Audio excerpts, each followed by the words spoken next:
Anne Califf, écrivain depuis maintenant 1999. Mon dernier roman, en cours d'écriture, se déroule à Genève et traite du temps, de la vitesse d'écoulement du temps et naturellement de la vieillesse. Alors comme c'est très difficile à toucher, à sentir, parce que je travaille beaucoup sur le sensoriel, à voir le temps, j'ai décidé de créer une petite méthode que je vais partager avec vous, d'évaluation du temps. Tout d'abord, qu'est-ce que c'est que le temps?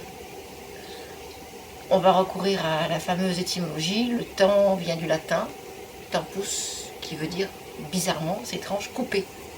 Ça vient du mot couper. Pourquoi couper? Parce que le temps, c'est une succession, une juxtaposition d'états différents venant à montrer l'enchaînement du monde. Et donc j'ai appliqué tout simplement la définition du temps. Si c'est une succession d'états, je me suis dit, je vais partir sur une journée. Et pour chaque journée, je le représenterai en espace, c'est-à-dire de façon visible. Et comment? Avec du bois, tout simplement du bois. J'ai hésité, hein, j'ai cherché du plexiglas, du verre, mais je suis partie sur du bois. Donc j'ai commandé des cubes. Alors il y a 3 méthodes. J'ai des petits cubes comme ça. Donc c'est le premier qui a commandé celui-ci, le 20 mars. Et si vous voulez le faire aussi, tout simple, plus simple encore, c'est dans les jeux des enfants, les caplas. Et enfin en dernier, j'ai commandé quelque chose qui avait le mérite d'être percé. Donc, ils sont là. Des petits bouts de bois veinés avec un trou, ça a l'avantage de ne pas les perdre et de les relier avec un fil. Et justement, le temps, c'est tous ces états, le temps, c'est le fil qui relie tous ces moments-là. C'est ça le temps, c'est un flux continu qui relie des états différents. Comme vous pouvez le constater, j'ai donc commencé le 20 mars, on est le 9 août 2020. Le temps occupe de l'espace. Le temps, c'est physique, c'est charnel et c'est lourd. Le temps, il est en soi. Les gens on confond souvent la mesure du temps, la montre d'horloge et le temps. En fait, le temps est en soi et on sécrète soi-même son propre temps et sa propre vitesse d'écoulement du temps. Dans les prochaines vidéos, je vous raconterai pourquoi le temps s'accélère avec l'âge et comment effectivement le ralentir.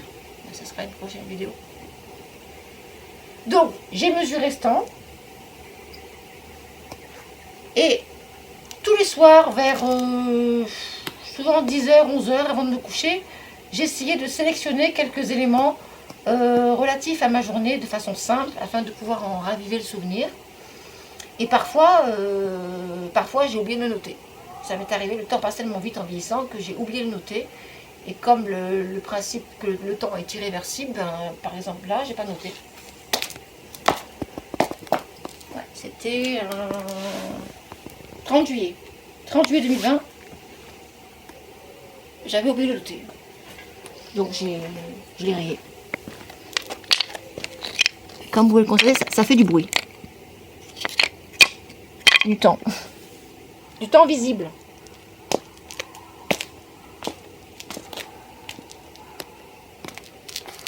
C'était important pour rappeler le souvenir de relier le temps à du vivant.